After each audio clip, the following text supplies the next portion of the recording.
In the middle of the road of my life, I awoke in a dark wood where the true way was wholly lost. How do you know that you're on your path? Because it disappears, that's how you know. How do you know that you're really doing something radical? Because you can't see where you're going. That's how you know. But everything you have lent on for your identity has gone. And so you are going to enter the black contemplative splendors of self-doubt at the same time as you're setting out on this radical new path.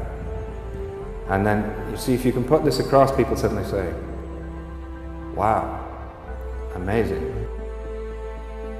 So here are some of the steps along the path. And the amazing thing is that the steps are very precise.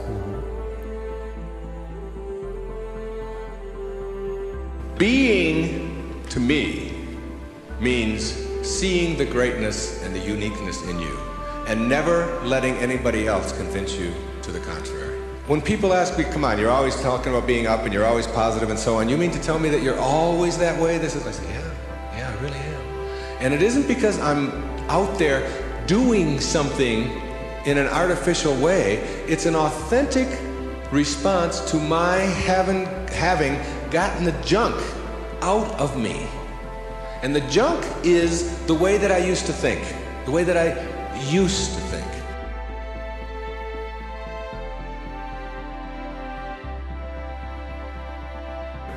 Bucky Fuller, who I served with on the Hunger Project Advisory Council for 9 years, who died not too long ago, said that 99% of who you are, you can't touch, you can't see, you can't smell. 99% of you is untouchable, unsmellable, invisible. It is what Ken Kais has called your conscious awareness. It's what looks out behind those eyeballs. Now, if 99% of who you are you can't touch and you can't feel and you can't smell, then what is it? Who is it? Where are you? What is this thing called your essence or who you are?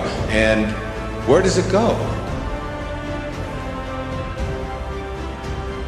Who I am has been in many, many bodies already. All right? And that essence, you see, everything on our planet that is alive can never die. It can never die. Life doesn't die. It just transforms. It just moves on to new places and new ways of being. New ways of being. And the way of being that is the most transcendent of all is this way that comes from seeing yourself as love and only having that to give away. Only having that to give away.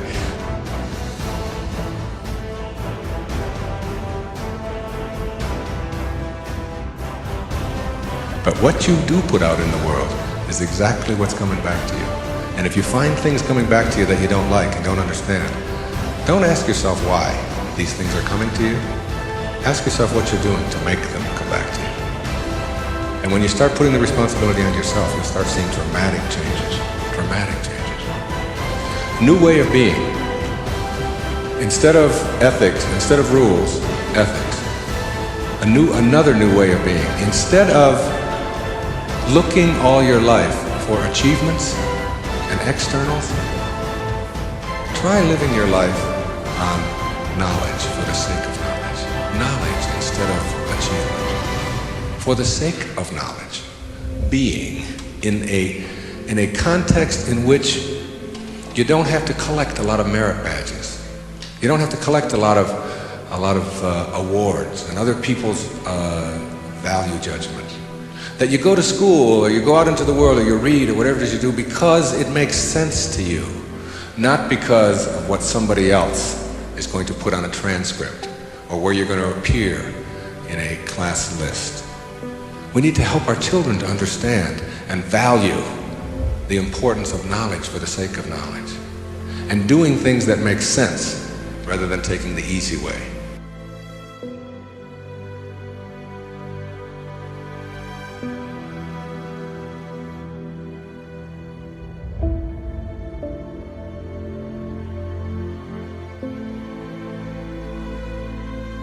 And I think there's something really significant in that you don't have to get it all planned out and follow a certain pattern and do it a certain way.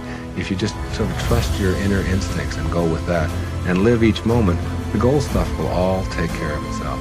But if you're sacrificing and pushing your life aside and suffering on your way to trying to get someplace, you'll never get there. It will always elude you, because once you get there, you'll just have to upgrade it. And that's because that's all you'll know. Nowness is that purest form of sanity, living in this moment and enjoying it. And all the rest of it will sort of work its way out.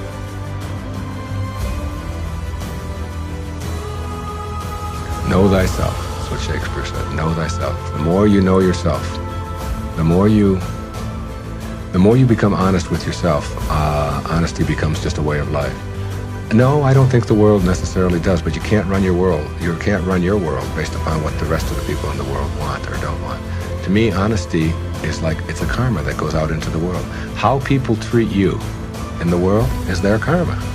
How you react is yours. And when you react to it with dishonesty, that's what you're putting out into the world, dishonesty. And when you put dishonesty out into the world, that's what's going to come back to you, because what goes out is what comes back. That all, as you sow, so shall you reap. I mean, it's in every great institution that there is in the world, whether it's a religion or a philosophy or whatever. What you put out is what comes back. Whatever you plant is what you're going to get back. And the more that you put out honesty, just because it's what you are, because you are being honesty, you're not trying to be honest, you're just being honesty, then that's what will come back to you on a regular basis. And when it doesn't, you'll just see that as another test for you to pass.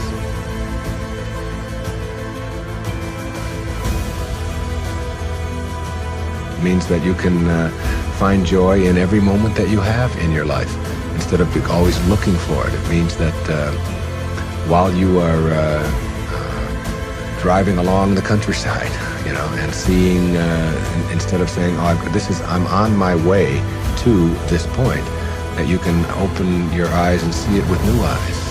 See the rolling mountains, see the grass, see the deer, see the sky. You can just stop wherever you are in this second, wherever you are, and just look around you, and you can begin to appreciate just your surroundings and your environment. Then you can begin to appreciate the people that are in your life, and even the ones that are negative and you're having the most difficulty with. You can practice a new way of being with them, which is sending them love, sending them flowers, send them books, send them a tape, send them something, and just see what kind of reaction that you get. Super emotional health is just an attitude. An attitude is everything.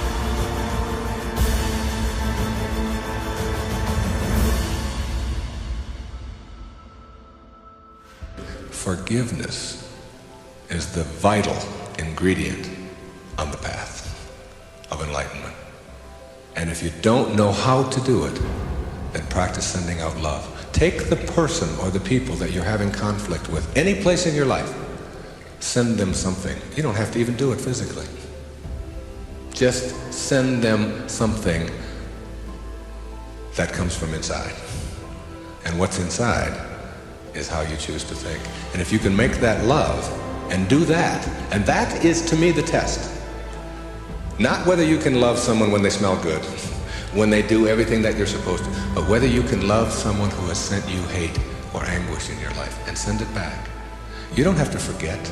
You don't have to go back, but you got to get it out of you, because it is blocking you and holding you back.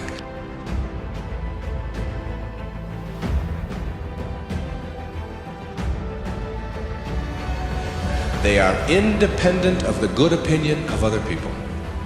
Of the good opinion of other people. Independent of it. They're so busy advancing confidently, doing the things that make sense, and bringing success to changing their baby's diaper, and bringing success to weeding their garden, and bringing it to the job. They bring it on the airplane, so that when they run into somebody who is rude to them, a stewardess that is rude, they don't see it as an attack on them. It's just where they are, and they send them love. That's when you start coming back to yourself. That's what enlightenment is. That's the pathway to enlightenment. When you send out that stuff that is destroying you, that is killing you in one way or another, and you move yourself back over here, and eventually you get yourself all the way back. This is the light over here. This is the place where you can't go back.